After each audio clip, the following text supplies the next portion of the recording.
Welcome to the channel. This is where I share health, nutrition, and delicious food, as well as my personal journey through life.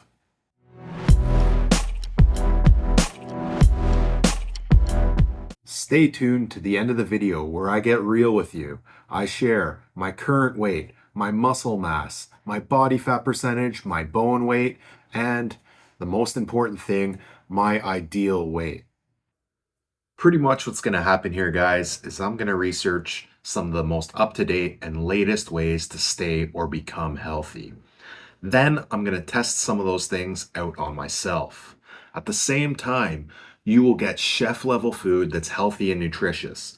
What do I mean by that exactly? I mean food that satiates and slaps. Food that is delicious and satisfies. Because there's nothing worse than eating healthy food and just feeling empty inside. Like that kale salad was so good, but left me hanging. I'm still hungry. I'm fighting my cravings till the end of the night. That's the last thing you want.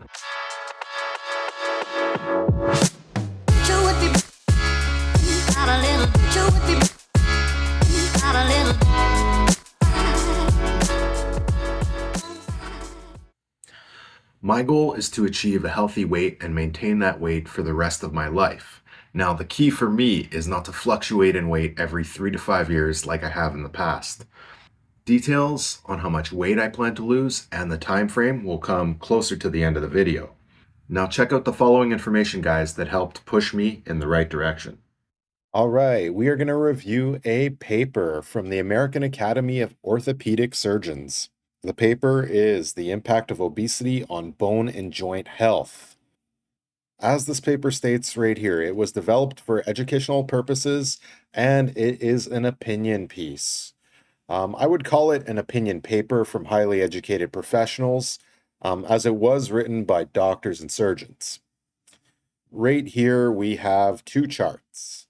The waist-to-height ratio, we will review that first. Now, the waist-to-height ratio is a good indication of obesity, as people with smaller waists are most likely to not be obese.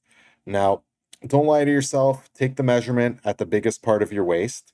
I say that because without thinking, I took the measurement where my pants sit. Now, my pants sit under the biggest part of my stomach. Some would call that a roll. But that made me under the overweight category at 62%. But actually, the biggest part of my stomach, if when I measured that, I'm actually under the obese category at 75%. Okay, so that's quite high.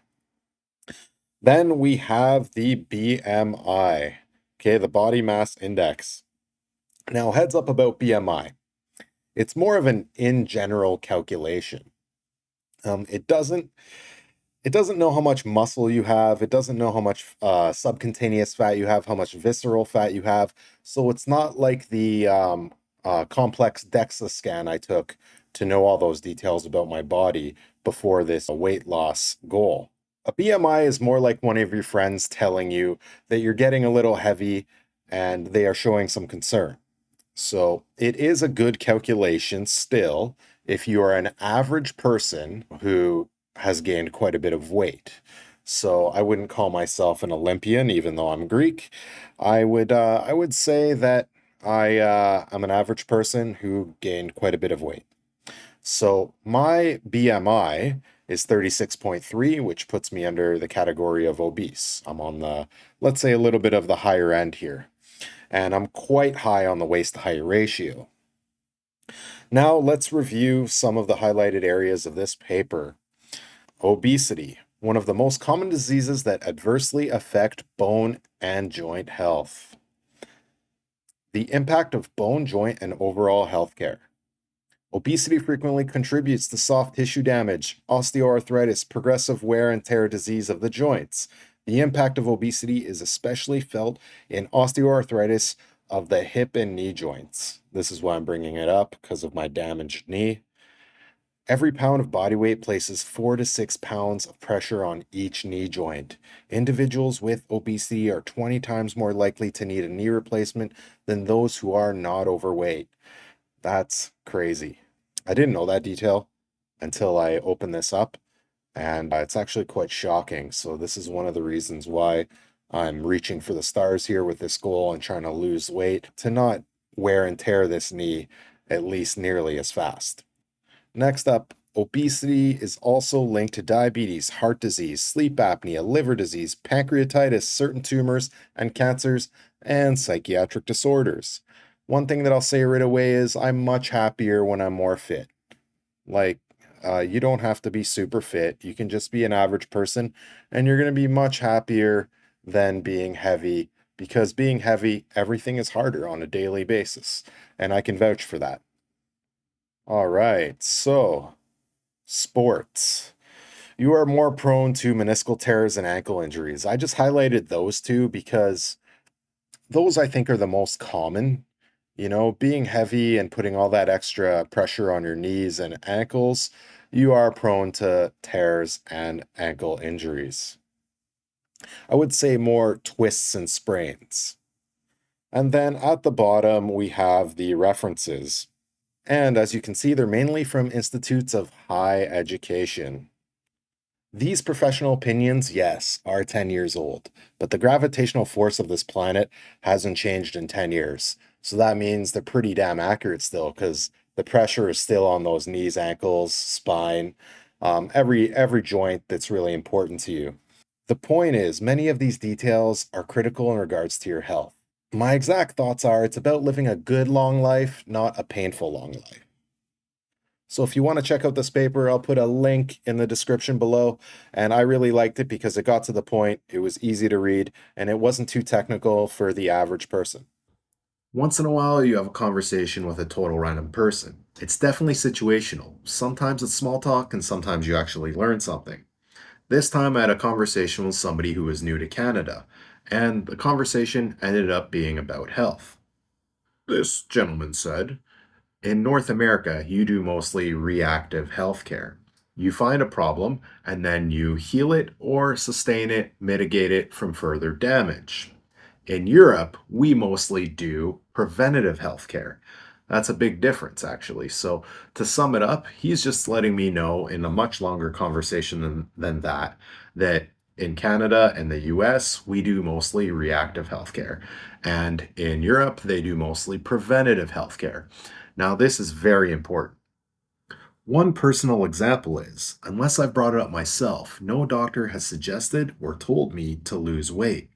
As a result, I do have minor osteoarthritis in my left knee. That being said, it's not the doctor's fault because I was at fault for being quite heavy several times in my life, and the additional pressure has quite an impact. Obesity is the number one cause of osteoarthritis in North America. Being heavier puts a ton of extra weight on each individual ankle and knee joint. Now we can get specific and deep dive into some information. They mostly write you a prescription to help you with inflammation and pain. Some offer an injection to that problem area to give you relief for a period of time. Unfortunately, prescriptions for osteoarthritis are typically strong anti inflammatories. As they do help, I know from experience, they also come with some side effects that you need to be aware of.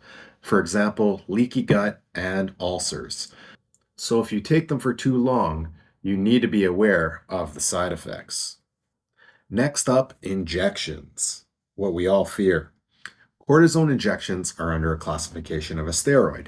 As they do help relieve inflammation and pain for up to 3 months, they do have some side effects, and that is possibly accelerating osteoarthritis or putting you in worse pain than when you got the injection.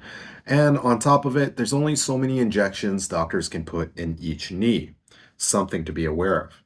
A quick story. I used to work with a friend and he had a bad ankle and got several cortisone injections in that ankle.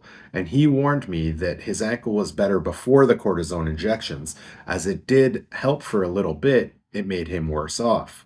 Now, this is something that I've taken note of. Next up, hyaluronic acid injections. Now, these have some serious side effects. They will literally melt your knee. Just kidding. Hyaluronic acid injections work as a lubricant. They help provide range of motion and mobility for up to 6 months. Now, side effects other than infections that can naturally occur from any injection, I couldn't really find anything bad about hyaluronic acid. The thing is, I'm sure there's only a limited amount of hyaluronic acid you can put in your knee joint before you've done it too many times or it's not as effective. So I saved the best for last and the most expensive, stem cells. Stem cells help by repairing tissue. Now, the problem is there's no evidence saying that they help with osteoarthritis. Now, they can probably help with knee pain. Would I take it? Yeah, I would take stem cells, especially if I had an extra seven to $10,000 to throw around. Now, at the moment, I don't, but hopefully in the future I can try it out because there is evidence that it does relieve pain, even though it doesn't repair cartilage. And cartilage is what's degrading when you have osteoarthritis. So, why is this important to me?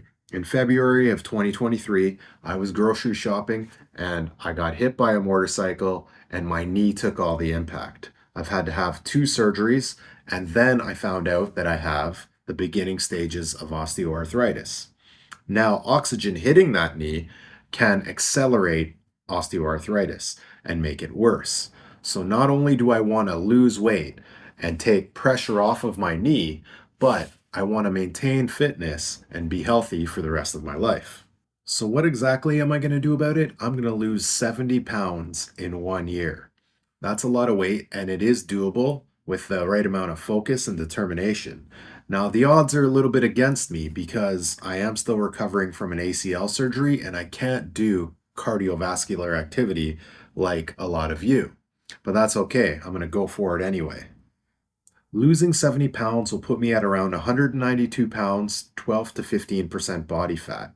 Now, the key is, and I can't emphasize this enough, this is a lifestyle choice. I have to maintain this long term because not only is it bad for my knee, it's bad for your organs to fluctuate up and down in weight like I have many times in my life. Another year alive, pushing my dreams, finding balance while I'm looking at screens. Okay, let's talk about the stats. Now, height 5'11", weight 261.3 pounds, lean muscle 136.5 pounds, body fat percentage 44.85%. That's quite high. Bone weight 7.6 pounds. Ideal weight 182 to 192 pounds. Now, where did I get these numbers? Did I just make them up? Did I hold on to two metal rods that are connected to my at-home scale? No. I got these numbers from a DEXA scan. The benefit of the DEXA scan is it's quite informative. It gives you all the details, your visceral fat, your subcutaneous fat, the density of all of your bones, and it can tell you where you're balanced and where you're not balanced. And it's pretty good. You go to a place that takes your body composition, you lay down, the nurse scans your body for 15 minutes with the machine, and then afterwards she goes over each individual metric with you to help you understand and to educate you a little bit. I personally found this very interesting, and it put me on the trajectory of really going for my goal because I had to pay for this myself. I paid for 3 scans in total. 1 scan now, 1 scan when I reach the halfway point of my goal, and then 1 scan when I reach my ideal weight. The next time I get a scan, I'll show you the packet that they give you that gives you all the details about your body composition. It's quite informative, and I think it's pretty good for everyone to try out. So there's the real raw stats. Throwing it out there, wish me luck. Thanks for watching the video, everyone. Diaries of an Injured Chef. If you like my content, please hit the like button. It helps tremendously. Till next time. Not a little bit, you would be. Not a little bit.